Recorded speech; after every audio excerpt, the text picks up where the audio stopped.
Bom, pessoal, a Conversas Inspiradoras de hoje é com duas pessoas muito queridas. Marco conheço há bastante tempo, né? Até numa outra relação, né? O Marco estava dentro de uma empresa em que eu fui fazer um trabalho como consultor. Então aqui temos Marco Baron e o Davi Gabriel.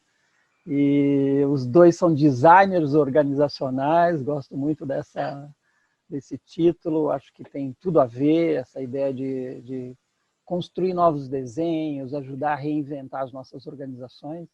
São sócios da Target Hill e a ideia é que a gente possa passear e bater um papo aqui sobre holacracia, sobre sociocracia e sobre organizações orgânicas.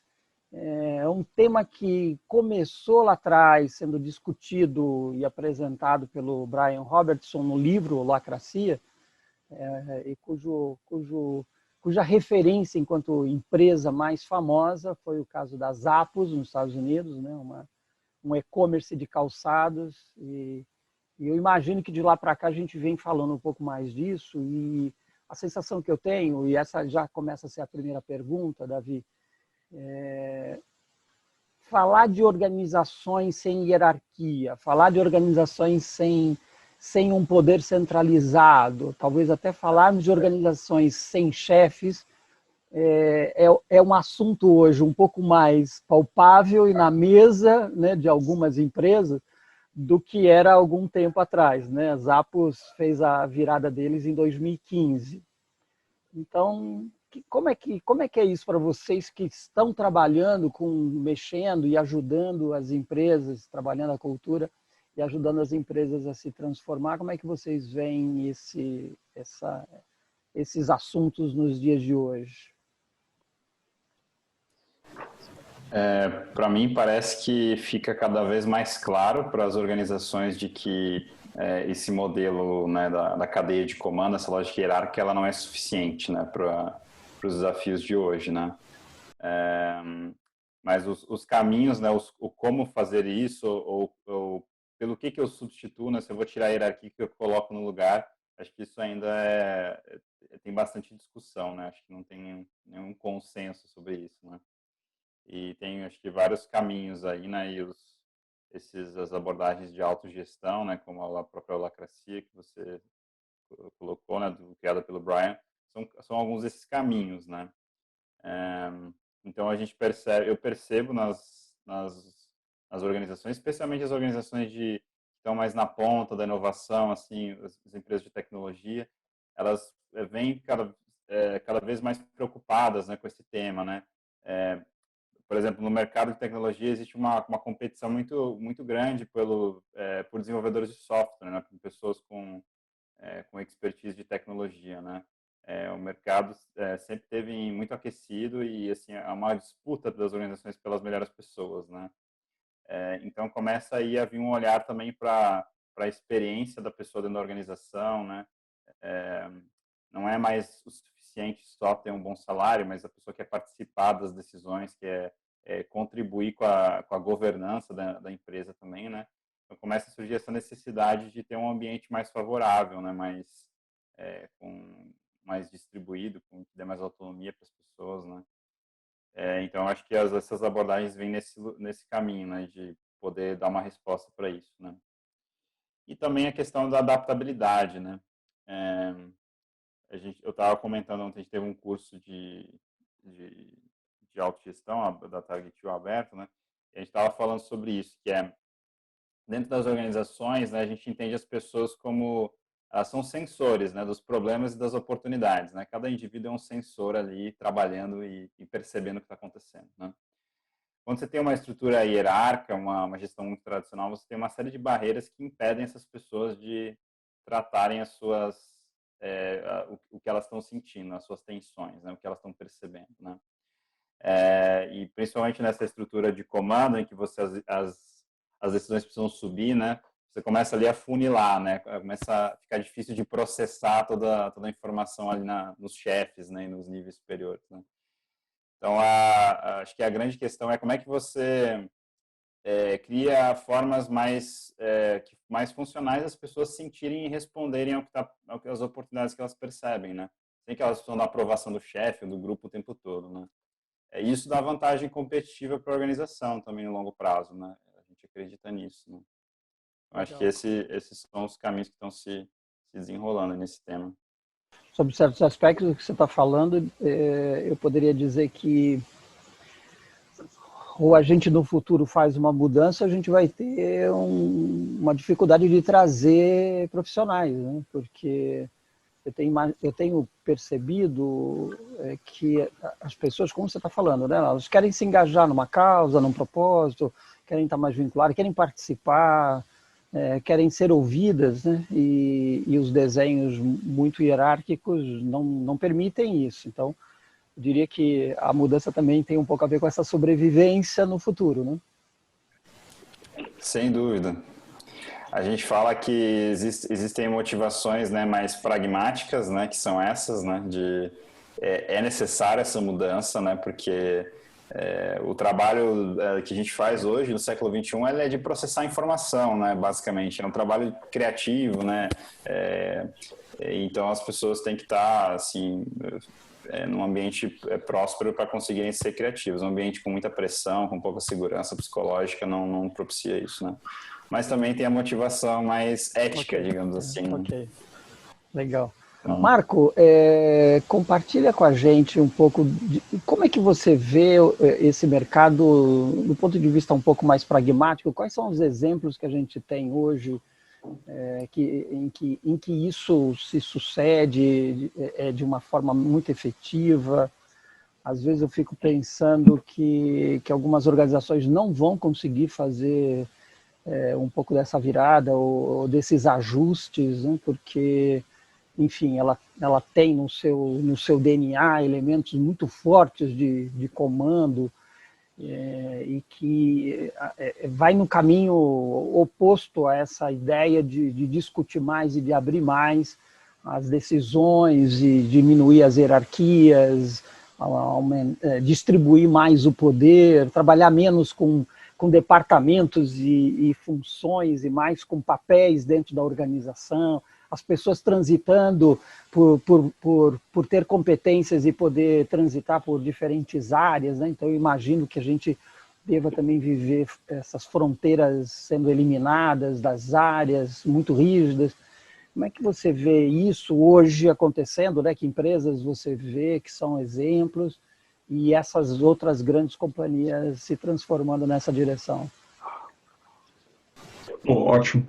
Cara, acho que assim, a primeira coisa que eu sinto vontade de falar é fazer uma distinção, que eu acho que vai ser crucial para falar, inclusive, de práticas, né? Que é assim, quando eu comecei a trabalhar com modelos diferentes, né? Com ágil, com autogestão e coisas assim, para mim tinha uma coisa que era assim, ou é modelo comando e controle, ou é modelo squad, modelo, sei lá, o quê? Ou é modelo autogestão. Então, são tipos de frames que se adota e é isso, são caixinhas. A forma como eu vejo hoje é um pouco diferente. Então, hoje eu consigo olhar como se fosse uma jornada evolutiva das organizações saindo de um contexto e gradativamente indo para outro contexto. Então, eu vejo diferente hoje, né? Ou seja, eu não consigo mais acreditar que é desejável ou mesmo bacana uma revolução na organização. Assim, cara, amanhã vai funcionar tudo diferente. Eu não consigo ver desse jeito. Até porque eu vejo a organização como um organismo. Então, não tem essa coisa disruptiva, né, na vida, né? Assim, cara, você evolui, você não simplesmente acorda diferente, completamente diferente do dia. Então, esse é um ponto. Uma segunda distinção é que, quando a gente fala, por exemplo, de autogestão, a gente não está falando sobre ausência de hierarquia. Né? O que a gente está dizendo é que é um tipo diferente de hierarquia. Então, não é mais uma hierarquia de pessoas, onde o Marco Ornelas manda no Davi, que manda no Barão. Né? Não é sobre isso, mas é, por exemplo, sobre uma hierarquia de escopo. O Marco Ornelas tem um papel e parte da atribuição desse papel é definir a estratégia da organização. O Davi tem um outro papel que tem a ver com criar produtos que entreguem aquela estratégia. E o Barão tem um outro papel que é sobre desenhar o produto que o Davi faz Então, existe ainda uma hierarquia, mas essa hierarquia é uma hierarquia de propósitos, é uma hierarquia de objetivos, é uma hierarquia de escopo. Então, acho que essa outra distinção também é muito importante, né? Eu vejo as pessoas se referirem à gestão como se fosse uma anarquia. Então, se olha para uma organização que é tradicional, né? Pega, sei lá, uma indústria do aço, por exemplo, ou até uma organização educacional, né? Que às vezes são mais tradicionais. E eu falo, puta, como é que essa organização amanhã não vai ter mais hierarquia nenhuma? É impensável, não dá nem para imaginar como é que isso acontece. Mas acho que parte dessa dificuldade tem a ver com esse imaginário fantasioso de que a autogestão é uma ausência total de qualquer tipo de contorno, né? E eu acho que nosso trabalho tem se focado nisso, né? Em ajudar organizações a dar contornos para as coisas. Então, te respondendo, né? Eu vejo muitas organizações, né? De organizações pequenas, startups, organizações gigantes, né? Tipo, puta, Natura, Roche, organizações menores como uma Educar, em momentos diferentes, com propostas diferentes de como deixar expectativas explícitas, de como tratar tensões, de como ajudar os indivíduos, né, criando mecanismos para que os indivíduos se autorresponsabilizem pela sua experiência, pelas suas necessidades, pelas suas decisões. Então, eu consigo ver um espectro muito grande de organizações que estão olhando para essa direção. Não para este modelo de gestão específico, mas para essa direção. Uma direção que vamos deixar as coisas visíveis. Vamos tornar as coisas adaptáveis. Vamos ajudar as pessoas a se autorresponsabilizarem pelo que elas fazem, pelo que elas decidem. Então, para mim, isso é uma direção. É menos sobre um modelo específico, a gente tem modelos específicos, né?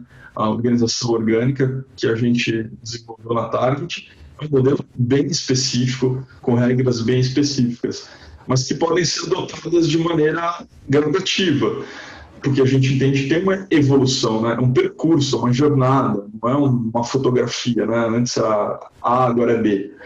Então, eu vejo desse jeito. Eu vejo, por exemplo, essas organizações que a gente auxiliou, né? Tem startups aí, fintechs da vida, tem uma série de organizações que adotaram, já estão em outro momento, mas para educar, já está no momento de autogestão, onde as pessoas definem os próprios salários, né? Onde você não tem mais uma estrutura de chefe em nenhum aspecto, mas ainda existe essa hierarquia de escopo. Então, alguém define a estratégia, né? São papéis muito específicos. E eu acredito num modelo, o modelo que eu acredito, né? O caminho que eu acredito, é um caminho de contornos claros. Então, eu vejo, às vezes, algumas iniciativas que elas são muito filosóficas, né? As pessoas têm que se empoderar, as pessoas têm que fazer juntas, têm que cooperar. Eu acho legal enquanto princípio filosófico, mas eu não vejo um caminho prático que mostra como fazer isso. Então, para mim, o caminho de trabalho dentro da autogestão, né, disso que a gente está falando, primeiro, sempre esclarecer os papéis, as expectativas, as responsabilidades, e daí a gente vai evoluindo, né? A gente vai mudando, vai distribuindo, né? Vai criando formas de estar distribuído por toda a organização. Legal. Entendi o que você está falando. A gente está, na verdade, a tua ideia, ela tem menos com um modelo específico e mais com uma direção, né? Mais com um conceito em si do que necessariamente um modelo. Então, o que você está dizendo é que a gente pode ter diferentes formas de lidar com essa direção, né? Assim, quando você diz, né, sei lá, Natura e uma startup, e um outro laboratório, enfim, ou uma outra empresa, elas vão acabar buscando os seus próprios jeitos de fazer e de seguir aquela direção. Mais importante essa direção, né, e a jornada dessa direção, do que necessariamente que modelo que nós estamos construindo no sentido mais fechado da palavra, é isso? Eu vejo que sim, porque o que eu quis te dizer eu vejo uma intenção, uma convicção, uma disposição grande em muitas empresas. E essa intenção, essa disposição, ela está num sentido de se tornar uma empresa, uma organização mais evolutiva, uma organização mais teal, uma organização que tem um propósito mais vivo, que tem respeito à integralidade das pessoas, né? De não separar o que é pessoal, o que é profissional. A pessoa é um todo, como organização um todo. São empresas que valorizam a autonomia de um jeito diferente. Então, para mim, existe um impulso organizacional, de forma ampla, que tem nesse sentido. E algumas empresas se conectam de jeitos diferentes. Algumas, como a Educar, adotaram a holacracia. Outras, como a Terra, adotaram a organização orgânica. Sei lá, outras, como a Tribo, né, ou o Grupo Anga, adotaram a sociocracia, uma versão da sociocracia. Outras empresas grandes, sei lá, como a Natura, olham para isso pela dimensão do propósito, talvez menos pela da autonomia, um framework específico, mas não, putz, a gente deveria ter times multidisciplinares, a gente deveria trabalhar a partir de propósito, de valor para o mundo, para a sociedade, para o cliente, não só para o acionista. Então, acho que são camadas diferentes, mas todos esses exemplos se referem a organizações que estão impulsionadas numa direção específica. Entendi. Legal. Eu fico imaginando que esse movimento, um deles, né, um impacto, né, um desdobramento desse movimento, ele passa por competência ou habilidade, ou até mesmo alinhamento com esse novo jeito de pensar, né? Porque eu fico imaginando, as empresas mais colaborativas, ou, né, quando você diz de autorresponsabilidade, ela pressupõe um profissional diferenciado, né? Eu fico imaginando que foi mais ou menos um movimento que aconteceu nas Apos, que muita gente, logo no início da brincadeira, resolveu, falou, putz, isso não é para mim, eu tô fora, né? Como é que vocês veem isso, né? De mudar esse mindset desse colaborador? Nem estou me referindo ao novo que chega dentro da organização, porque quer uma coisa desse tipo, mas quem está dentro da organização, que de alguma forma, como você falou, os contornos, eles talvez não fossem muito claros, ou eles mudaram e agora eles são mais claros, ou a expectativa que eu tenho agora é diferente. Como é que é esse ajuste, né? Dá para fazer isso junto? Não dá? Qual é a dificuldade? Como é que a gente maneja isso, Davi? Olha, fala aí, Davi, explica aí, depois eu falo a minha. Tá. O que eu penso nelas é que se você for procurar no mercado pessoas com as competências necessárias para a autogestão, provavelmente você não vai encontrar, porque que essas pessoas, essas empresas ainda são raras, né? E eu acredito que o melhor caminho para você adquirir essas competências é vivendo dentro de uma organização autogerida, né? Tem pessoas que não estão afim, né? Não estão dispostas, né? Então, a gente costuma falar que acho que a principal coisa, a coisa mais importante para o indivíduo é ele estar disposto a encarar os desafios e aprender a trabalhar de um jeito diferente, né? Então, claro que vão ter algumas pessoas que não vão querer entrar nesse modelo e talvez tenham mais dificuldade do que outras, mas acho que é difícil a gente fazer uma seleção assim dessas competências, porque a gente aprende fazendo, né? O que eu diria que talvez seja a coisa mais importante, né? Essa coisa da autorresponsabilização, né? A pessoa conseguir perceber as suas próprias necessidades, conseguir identificar caminhos para desenvolver o seu próprio trabalho dentro da organização. Então, pressupõe-se uma postura mais proativa do indivíduo, né? Quando ele está incomodado com algo, ele trazer esse incômodo, porque não vai ter alguém que vai estar ali necessariamente cuidando dele, né? Mas então existe essa necessidade de uma postura mais proativa. Mas eu também acho que isso é construído ao longo da experiência, não vejo como pré-requisito, entendeu?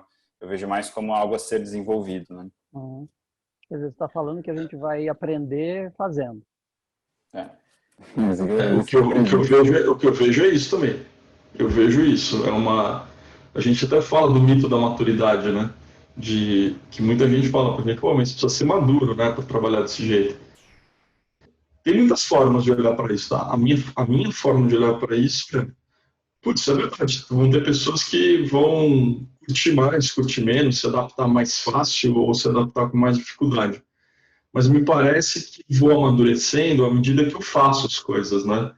E não, é meio estranho para mim pensar isso assim, eu preciso estar maduro para fazer algo, porque eu sou um pouco maduro para fazer a maioria das coisas, né? Eu amadureço fazendo elas. Então, me parece meio estranho esse pensamento de eu tenho que estar pronto para fazer algo se está pronto fazendo, né? Mas essa é uma perspectiva. Outra perspectiva eu acho que as organizações se acomodaram querendo pré-selecionar pessoas com características específicas para fazer aquilo, quando elas poderiam criar contextos que favoreçam o desenvolvimento daquelas qualidades, aqueles atributos. Então, eu vejo as organizações muito preocupadas com filtrar pessoas e pouco preocupadas com o contexto, com o ambiente que elas proporcionam, que favorece o desenvolvimento daquelas capacidades, né? E isso, na minha visão, deixa as organizações preguiçosas, de forma geral. Ou seja, eu invisto muito no filtro da recrutamento e seleção e pouco no desenvolvimento, né? E desenvolvimento não é só sobre treinar, né, as pessoas. Você, inclusive, me ensinou isso, né? O desenvolvimento está muito ligado a criar contextos de aprendizagem, de desenvolvimento. Então, eu acho que quando a gente fala de autogestão, eu vejo, por exemplo, você pega na Educar ali, né, por exemplo, eu vejo muitas pessoas tiveram muitas dificuldades diferentes, né, nessa jornada. Desde, por exemplo, pessoas que falam assim, puxa vida, mas agora eu que defino o meu salário, eu esperava que alguém definisse o salário por mim, né? Eu esperava que alguém me reconhecesse me dando um aumento, e não que eu próprio defino. O que isso conta, né? Que história isso conta? Isso conta uma história que eu vivi a minha vida inteira esperando biscoitos, esperando que alguém me reconheça, que alguém me faça um afago, né?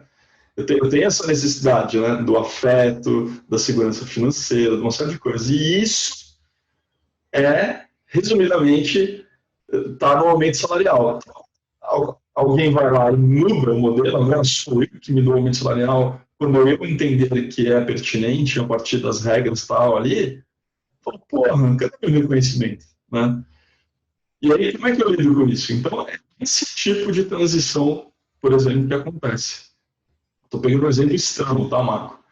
Não é a grande maioria dos casos, mas é um caso.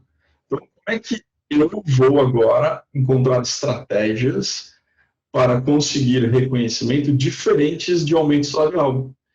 Porque o aumento salarial agora não é mais uma estratégia para obter reconhecimento, é uma estratégia para obter, por exemplo, justiça, né, ou coerência. Se antes era uma estratégia para obter reconhecimento, agora é uma estratégia para obter coerência. Eu olho o meu salário, o que eu faço, eu olho o mercado, eu olho meus pares, vejo que existe uma incoerência e eu corrijo a própria incoerência. Eu não responsabilizo a empresa por fazer, eu faço isso porque eu tenho autoridade para fazer isso. Então, mudou, é uma estratégia de coerência, não de reconhecimento. Então, quais são outras estratégias que eu não sei, ninguém me ensinou, preciso descobri-las. Então, estou pegando esse exemplo aqui para te ilustrar como é que é essa mudança. Legal.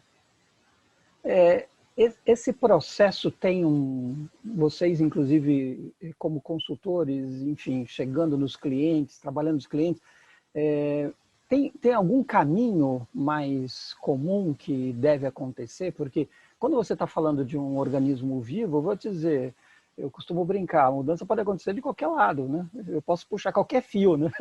Qualquer fio. Então, eu fico imaginando que esses movimentos eles possam nascer e acontecer em pequenos grupos, em diferentes áreas, ou ao mesmo tempo isso também pode ser uma coisa, vamos dizer, um pouquinho mais estruturada e organizada, e aí usando um pouco a hierarquia, nascer, enfim, de um executivo que fala, putz, eu quero repensar minha organização, né? Me recordo de um movimento que, enfim, um executivo fez e se perguntou mesmo o que a gente vai ser no futuro e o que a gente pode ser no futuro diferente. Então, como é que vocês veem esse processo e como é que vocês têm encaminhado na relação com os clientes de vocês? Quer falar? Você está dizendo de onde ele nasce, né? De onde ele brota, né? De onde ele nasce, de onde ele brota, que fio que a gente pega, tem algum fio importante? Porque, por exemplo, quando isso nasce numa área ou num grupo, porque às vezes pode ser uma iniciativa de um grupo, e aí a liderança acolhe aquilo e acha que aquilo faz sentido, e aí ele também se envolve, né? Porque eu imagino que é um movimento desse tipo, é uma jornada que a gente vai fazer junto, né? Mas às vezes isso não ecoa num, sei lá, num outro pedaço da organização, que também eu fico imaginando que numa organização no sentido de organismo isso também faz sentido, né? Não tem que ser tudo de um jeito, tudo da mesma maneira. Eu imagino mesmo que vocês estão falando de que a organização ela tem uma complexidade que permitiria viver com diferentes modelos, ou não? Como é que é isso? Tem duas perguntas agora aí. Vamos por partes aqui, como a gente diria lá na Target, vamos tratar uma atenção por vez. Isso, pega uma atenção por vez. Então, a primeira atenção é como é que é o fluxo disso, de encaminhamento disso. Tá, como é que eu vejo, tá? Daí acho que o Davi também pode trazer as causas dele, as experiências dele, mas eu vejo assim, existe, Marco, em algum nível, um pacto entre as pessoas que estão juntas numa relação, ou pode ser uma relação de trabalho ou não, né? Existe uma série de acordos, de pactos, que são muitas vezes inconscientes, ou invisíveis, ou implícitos. Então, a gente está aqui numa entrevista e tem algum acordo aqui entre nós, ainda que implícito, que é, puxa, o Ornelas traz perguntas e a gente devolve com experiências nossas. A gente não falou exatamente isso, mas isso aqui está meio óbvio para a gente. Trabalhar com autogestão é trabalhar nessa camada daquilo que está quase explícito, mas não está totalmente. Então, a gente poderia criar um modelo aqui de autogestão onde não é o Marco que faz o Ornelas faz as perguntas, é o entrevistador. E esse entrevistador talvez mude de pessoa. Então, talvez daqui a pouco o Davi se torne o papel entrevistador e ele faça as perguntas. Então, não é mais sobre o Marco ter o privilégio de fazer as perguntas, é sobre o entrevistador ter a autoridade de fazer perguntas. Percebe? O que a gente está fazendo agora? A gente está pegando uma bolha de realidade aqui nossa e criando um papel, deixando o que estava implícito explícito. E para isso acontecer, demanda algum nível de consentimento entre nós três. Nós três que estamos envolvidos nessa relação, a gente precisa topar que isso aconteça. Então, te respondendo a pergunta, o fio possível de ser puxado é onde existe maior chance desse consentimento mútuo acontecer. Pode ser que numa empresa, como foi no caso do Educar, parta do fundador, parta do CEO, né, na época que era o Dudu. Mas talvez não, talvez numa outra empresa, esse fio que pode ser puxado, onde tem a maior chance de aquele grupo de pessoas consentirem em tornar algo implícito, explícito e adaptável, seja um time, né? Então, eu não consigo ver que existe um melhor caminho, mas o que eu consigo ver, me parece que, dependendo da organização, alguém ou algum grupo de pessoas vai sentir algum tipo de tensão que, como o Davi falou, pode ser mais ética, né? Do tipo, porra, não dá pra gente continuar fazendo igual a gente sempre fez, né? Não faz sentido botar isso no mundo. Ou pode ser que seja mais prática, né? Cara, seria importante a gente fazer isso com mais agilidade, seria importante a gente fazer isso de uma maneira mais focada no objetivo, no propósito. Alguém, em algum momento, vai sentir uma tensão que tem a ver com essa mudança. Esse é o melhor fio. Legal. Então, partir de uma tensão clara, específica que existe na organização, para mim, Baron, é o melhor fio que pode ser puxado, né? E, às vezes, a forma de tratar esse fio não é pivotando, né, um modelo de gestão por inteiro, mas é, poxa, será que se a gente começar a olhar para os nossos acordos aqui, a gente não pode conseguir dar um passo, né? Talvez seja um passo para a gente dar agora, mas é um passo diferente. Um único passo diferente, muitas vezes, é melhor do que simplesmente fazer um movimento de 100 passos que não vão se sustentar dali a um mês. Perfeito, né? Concordo. Legal. Davi, como é que você vê isso? Eu acho que eu enxergo de forma parecida com o Marco, é o que eu talvez acrescentaria. Existem também já relatos, né? A própria adoção da holacracia nas Apos, ela foi um caminho muito vindo do CEO, né? Então foi uma abordagem bem assim, top-down, digamos, né? Tem um artigo do Corporate Rebels que ele compara essa adoção com a adoção do BOL, né? Que foi uma outra organização que adotou a holacracia, só que mudou o nome para um nome que eles mesmos criaram, né? Nasceu dentro de um time iniciativa e teve uma resistência organizacional muito menor, né? Foi uma abordagem mais bottom-up, né? Então, esse artigo ele compara um pouco esses dois caminhos, né? Outra coisa que eu queria adicionar é que dentro das organizações a gente tem um sistema, né, perverso, né, de obediência, né, e seleção dos obedientes, né? Então, o nosso sistema de autoridade nas organizações hoje é o sistema hierárquico, né? Ou seja, quem está no topo tem o poder de selecionar as pessoas que estão abaixo, de alguma forma, né? E até de ejetar as pessoas que não têm essa mesma mentalidade, né? Então, quando você começa uma abordagem mais bottom-up, dentro de um time, um departamento, né, você está sempre correndo o risco de os anticorpos organizacionais acabarem com a sua iniciativa, né?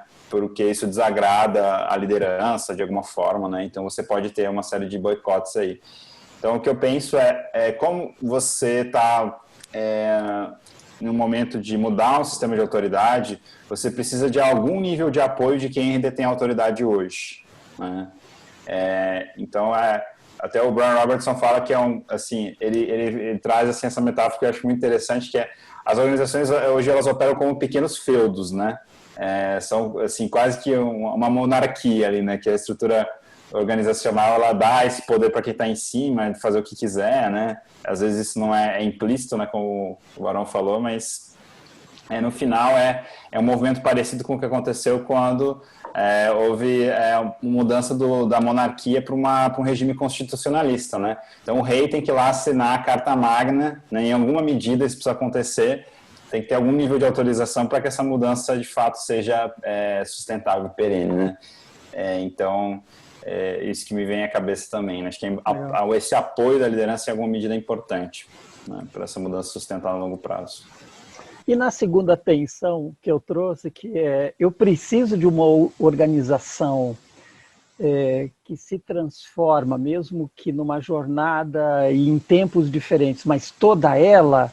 Ou você imagina que seria possível uma organização em que, sei lá, parte dela ainda tem um comando e um controle um pouco mais exagerado ou adequado, não exagerado, mas adequado, e parte dela tenha, sei lá, um grupo funcionando de uma forma diferente?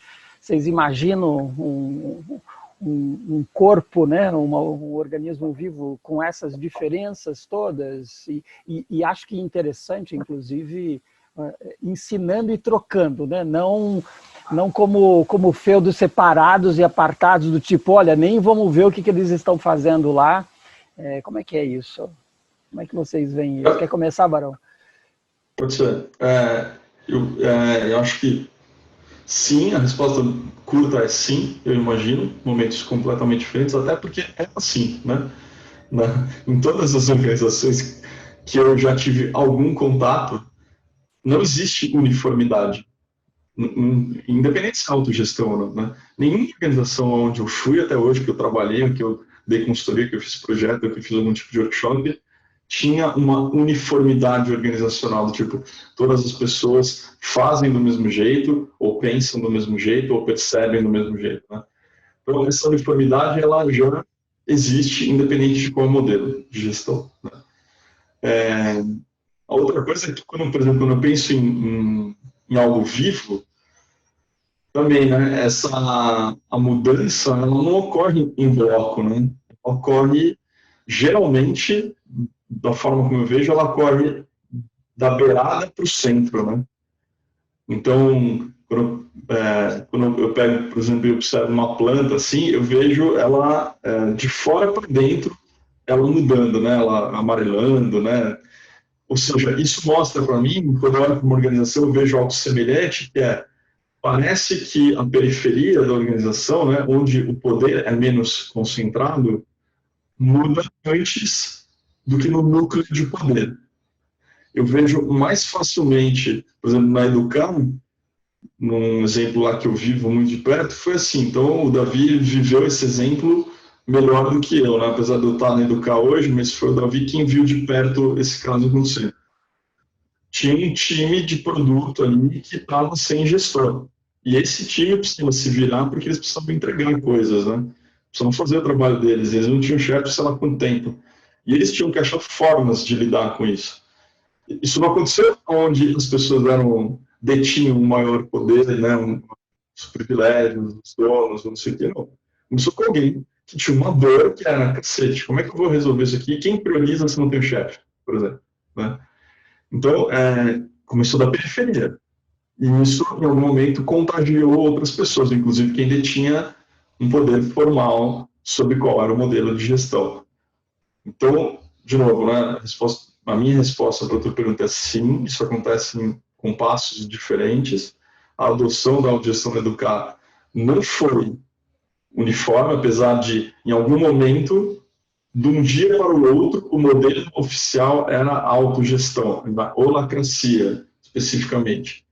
E tinham times que não trabalhavam na holacracia, mesmo sendo o modelo oficial, que foram gradativamente ao longo de meses, e aí chegou a virar ano, e o último time entrou no modelo, depois, sei lá, de mais de um ano. Então, minha resposta para você é sim, existe isso e sempre vai existir, né, na minha concepção. Legal. Davi, como você vê isso? Eu vejo assim também como o Marco trouxe, mas ao mesmo tempo também eu percebo que quando você teve outras organizações que eu atuei, né, que a gente trabalhou com um piloto numa área específica, que a gente não tinha apoio, por exemplo, do CEO, do presidente, para alastrar isso pelo restante da organização, e a gente ficou restrito assim a uma área, um departamento, né? Isso também gera um pouco de tensão, né, com outras partes da organização que eles estão operando com uma linguagem diferente, né? E o que eu tenho visto também é que essa diferença de linguagem, de abordagem, ela incomoda as pessoas a ponto de ou essa mudança é revertida para o como era antes, então parece que existe também uma busca do sistema, do organismo por resolver essa incoerência, né? Porque existe alguma incoerência, apesar de nunca ser uniforme, né? Então, ou a organização acaba voltando para as práticas antigas, ou esse experimento ele acaba se alastrando pelo restante, né? Ele evolui, né? Então eu percebo esse padrão assim, porque começa a gerar uma série de problemas de comunicação entre áreas, porque um departamento de organização não funciona de forma isolada, né? Eu consigo ver um sistema de autogestão se sustentando de forma perene e de forma não na organização inteira, quando você tem uma unidade de negócio ou um spin-off, alguma coisa que é muito independente do restante, né? Nessa situação eu até consigo imaginar essa diferença, dois modelos de gestão completamente diferentes vivendo ao longo do tempo, né? Mas senão eu acho que porque você vai ter sempre práticas organizacionais que são padronizadas, né? A própria questão de remuneração, contratação, quem demite, bônus, né? Então, em algum momento da sua jornada de autogestão, você vai ter que mexer nessas coisas, né? Então, e isso é bastante difícil de você fazer. Nessa área aqui, o sistema de remuneração, a forma como a gente distribui bônus é diferente do restante, né? Eu até hoje não vi isso acontecer, né? Então acaba que ou o seu experimento vai para trás ou ele se alastra para o restante. É isso que eu observo também. E tem uma coisa, Marco, que assim, de novo, né, vamos pegar aqui uma ilustração nossa aqui, né? Imagina que nós três estamos aqui e você fala assim para a gente, que tal se a gente começasse uma iniciativa juntos, os três? Né? Uma iniciativa sobre autogestão, sobre qualquer coisa. Vamos começar junto? Vamos. Na hora que você faz isso, a gente está começando a criar algo novo. Se esse algo novo começar auto-organizado, autogerido, eu vejo pouca chance disso ser mudado em algum momento, exceto se todos concordarem. Porque é um contrato novo surgindo entre nós já dessa forma. Então, por exemplo, a Targetil já nasceu autogerida. Ela não tem um dono. Tem a ver com ser o dono, né? O proprietário. Ela não tem um dono, apesar de sermos vários sócios, não tem um dono. Então, para mudar o jeito de operar lá, seria muito difícil. Assim. Todo mundo precisa concordar e eu acho pouquíssimo provável. É diferente de você virar agora, Marco, e falar assim, gente, eu quero contratar vocês dois para trabalhar para Ornelas e Associados. Eu tenho aqui, a Ornelas Associados, ela trabalha com autogestão, mas então vocês topam? Topam. Mas é diferente, porque você é o dono e o gestor. E depende de você sustentar esse modelo. O dia que você cansar, você vai falar, galera, mudei de ideia, mudou aqui a regra do jogo, né? Sinto muito, mudou. Então, por que eu estou falando isso? Porque tem uma coisa de como começa a iniciativa, né? E de por onde ela é sustentada. Porque se você tem uma iniciativa com donos, realmente é o dono que sustenta o modelo de gestão de um jeito. Ele até pode ser mais participativo, não, mas tem um lugar de sustentação. Legal. Eu estava lendo em algum dos artigos agora, ontem ou hoje cedo, até para a gente se preparar aqui para essa conversa, e eu me recordo de ter lido num determinado lugar, de que uma das disposições, uma das habilidades, talvez uma das disposições mais importantes, seja de aprender, né? Porque, como você falou, Barão, é uma jornada, a gente vai construindo isso junto, enfim. Como nós não estamos falando de um desenho num primeiro momento único, não vamos ter que construir esse desenho. Aquilo que você estava falando, vamos criar aqui alguma coisa e nós vamos construir isso.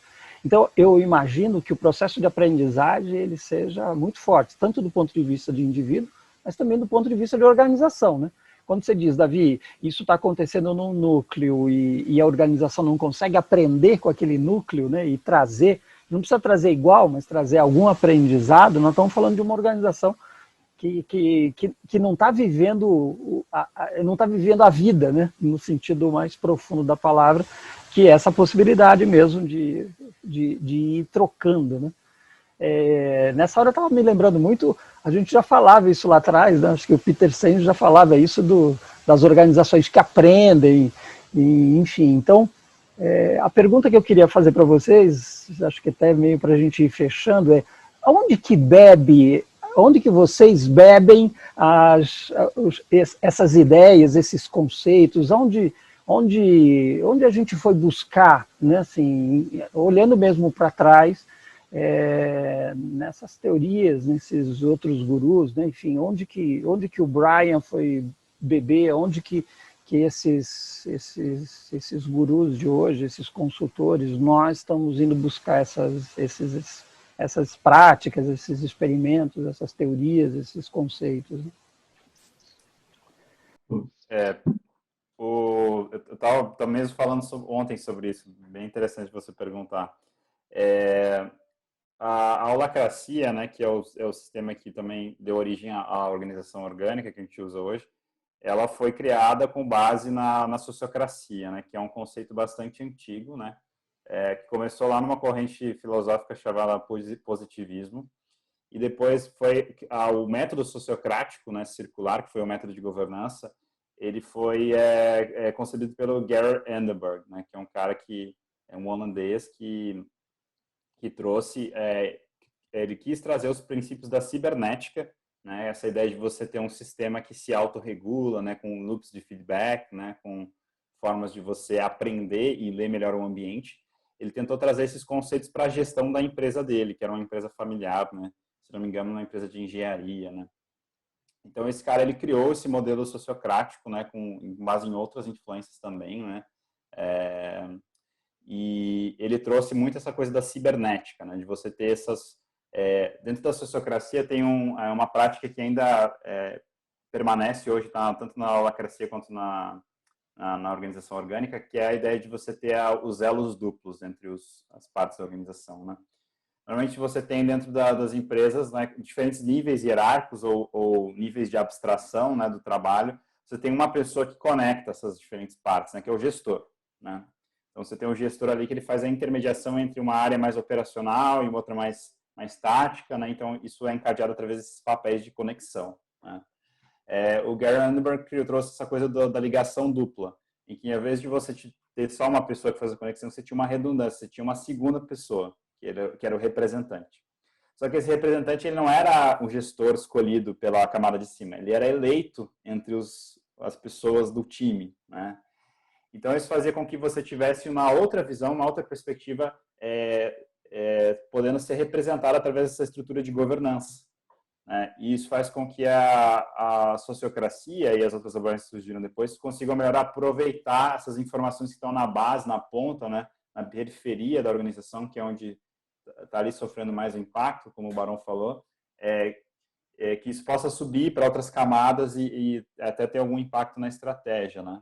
Ele até contou uma história bem interessante de que houve uma ideia super importante que uma pessoa que estava no nível mais baixo da organização trouxe, e isso foi subindo através dos representantes e pôde ser implementado e teve um sucesso na empresa dele, assim, né? Então, eu vejo daí, assim, um pouco da coisa da cibernética, né, dessas coisas de sistemas, né, e como é que você faz com que a informação flua na organização. Mas acho que tem muitas outras influências também. O Barão pode comentar aí. Eu acho que talvez essa seja a grande, né, de onde veio a coisa toda. Mas falando acho que outras referências, né, influência até para quem quiser pesquisar mais e se aproximar do tema, né, acho que tem aí a mais clássica, a mais famosa, pelo menos não a mais clássica, mas a mais famosa, que é o Laloux, né, o Frederic Laloux ali, com Reinventando as Organizações. O nome Target Teal veio daí, né, de tipo a gente olhar para esse paradigma e se inspirar nele, né. Então essa é uma referência. A Holacracia é uma referência. A Donella Meadows, né, com todo o trabalho de pensamento sistêmico, é uma referência. O próprio David Bohm, né, com todo o trabalho dele sobre diálogo, é uma referência. O trabalho do Marshall, né, com a comunicação não violenta, é uma referência. Pode não ser uma conexão óbvia, né, mas quando eu olho para a comunicação não violenta, né, para uma abordagem de não violência, ela pressupõe eu me apropriar daquilo que se sucede comigo, né? Não é ignorar os impactos que o contexto tem sobre mim, mas eu me aproprio do que eu percebo. E isso é crítico, assim, dentro da autogestão. Então tem isso, assim. E aí acho que tem referências que são individuais, né? Então, por exemplo, o Davi tem muita referência no que tange aos métodos ágeis, né? Eu o conheci nessa época, né? Eu era de RH, ele era um Agile Coach, e a gente se conectou, apesar de universos bastante diferentes, mas daí, assim, eu aprendi muito com ele em relação à agilidade, né? E para mim a referência era outra, né? Eu estava vindo de um contexto de fenomenologia, então para mim era um outro repertório, né? E aí eu acho que são vários repertórios assim possíveis. Legal. Da gente beber, né? A própria teoria da complexidade, né? Sim. Legal. Puxa, me deu vontade de fazer. Você sabe que quando a gente começou, eu falei, puxa, a gente nem abriu se apresentando, né? Para quem vai assistir, né? Quem é Davi, quem é o Marco. Mas eu achei legal e nós vamos fazer diferente, nós vamos terminar falando. Então, eu acho que seria super legal, até por conta disso, Barão, que você puxou aí de Agile Coach, enfim. Davi, fala um pouquinho de você. Claro. Bom, eu comecei, enfim, o meu começo de carreira foi com tecnologia, comecei com desenvolvimento de software, né? Depois acabei chegando aí, sendo promovido aí, né?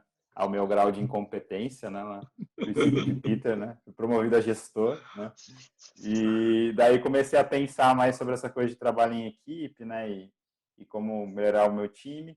E foi aí que eu comecei a entrar em contato com as metodologias ágeis, né? Que eram um caminho para você fazer isso dentro do contexto de desenvolvimento de software, né? Daí eu fui estudando, fui me apaixonando por facilitação de grupos, desenvolvimento de pessoas, e fui deixando a parte de lado e acabei atuando no mercado por um tempo nessa posição de Agile Coach, né, que é um especialista em métodos ágeis. E daí depois, mais tarde, daí foi quando eu conheci o Marco, né? Eu comecei também a estudar mais sobre design organizacional, sobre outros modelos de gestão. Isso foi me conectando, então eu acho que hoje é um pouco esse o meu trabalho, né? Trabalhar não só metodologias de gestão de projetos, mas também como é que você muda a governança de uma organização para que ela seja mais responsiva, né? Legal. É um pouco disso, assim, acho. Legal, muito bom. Boa. Marco? Bom, a maior parte da minha carreira foi como RH, né? Antes disso eu empreendia e tal. Eu tive uma boutiquezinha de software. Eu não desenvolvia, mas eu tratava de negócio, né? Eu conectava os clientes ali com os desenvolvedores, enfim, tal. E aí, quando a gente vendeu a boutique, eu fui trabalhar com RH, que eram softwares para RH. E aí, uma parte da minha carreira foi no RH, foi aí que a gente se conheceu, eu e o Nelas. E aí, em algum momento, eu fui ficando muito inquieto, cara, porque eu era, nossa, você me conheceu nessa época, eu sempre fui inquieto com aquelas coisas que eram invisíveis, né? Assim, eu sempre vi as pessoas atribuírem o problema a alguém, e eu falava, pô, mas não é possível, o problema não está na pessoa, está entre as pessoas, eu não sei o que que é, mas está ali, né? E aos poucos eu fui descobrindo o que que era essa ideia de cultura organizacional, né, de desenho, né, de design organizacional. Fui descobrindo isso aos poucos, assim, e em meio a muitas cabeçadas, né? E eu acho que foi um processo de desencantamento com a organização e ao mesmo tempo de reencantamento, né? Porque eu fui redescobrindo a organização por outras perspectivas. Fui estudar diálogo, fui estudar comunicação não violenta, fenomenologia e tal. Isso foi me trazendo novas lentes, né, para olhar para o mundo, assim. Então, eu diria que é isso. Eu sou um ex-profissional de RH que depois me descobri um designer organizacional, né? A gente brinca na Target, a gente chama de culture hackers, né, de hackers culturais, porque a gente enxerga a cultura também como um fenômeno dinâmico e tal, e que é totalmente ligado à estrutura, né? Não dá para se falar de uma coisa sem falar de outra. Então é isso, assim, né? É como eu me vejo. Legal. Alguma coisa para fechar aqui a nossa conversa? Super bom o papo. Sei lá, uma dica, um recado, uma fala final aí. Eu acho que... Bom, eu gostei bastante, Marco. Obrigado pelo convite. Talvez se eu, pensando aqui, né, em pessoas nos assistindo, né, fico imaginando que devem ser pessoas que têm interesse no tema, né? Talvez uma dica que eu daria é experimente, mais do que ficar tentando absorver muitos conhecimentos. Eu acho que é legal, é divertido, eu gosto, pelo menos. Mas eu acho que uma coisa que me ensinou mais do que qualquer livro sobre o tema foi experimentar de maneira muito interessada, muito genuína, muito curiosa o que acontece quando eu faço uma coisa, quando eu faço outra coisa, né? Então, para mim, isso é muito valioso e eu aconselho sempre as pessoas, cara, você não precisa acreditar em mim, mas comece a fazer pequenos experimentos, né? Sobre o que acontece quando eu mudo um elemento no sistema, quando eu mudo um acordo, quando eu mudo a visibilidade de algo. Vai experimentando, ver o que acontece. Legal, muito bom. Experimente. Tem a ver com aprender, né? Testar, enfim, legal. Davi? Legal. Eu também gostei muito. Obrigado, Arnelas, pelo convite. Gosto muito de conversar sobre isso. Assim, é um assunto bem importante para mim. Eu, acrescentando ao experimente do Barão, eu colocaria um desobedeça também, Opa! porque eu acho que é importante, né, para qualquer mudança acontecer, tem que ter algum tipo de desobediência, de algum tipo de acordo que está posto, de alguma coisa, né? Então, faça e corra os riscos, né? Aqueles que Legal, você consiga sustentar, mas corra eles para que você consiga, de fato, legal. viver algo diferente. Eu acho que nessa linha que vocês estão fechando com a palavra, juntando o experimente com o desobedeça, eu diria desapegue. A gente está com as nossas cabeças muito cheias, né? Cheias de coisas velhas. Eu acho que a gente precisa desapegar mesmo e para poder colocar novas coisas, né? Acho que fica aí a minha dica para todos: desapegue. Marco, Bom. super carinhoso, muito legal, adorei. Vamos ver se a gente faz outros outros papos aí. Davi também, muito legal. Acho que a gente pode. Tem outros temas que a gente pode falar. Talvez podemos falar sobre cultura, podemos falar sobre métodos ágeis, enfim, vamos falar de outras coisas. Acho que esse canal é para isso. Levar um pouco de ideias novas, ideias frescas e fazer as pessoas pensarem. Legal, legal, muito bom. Valeu, Obrigado. Marcos. Valeu, valeu.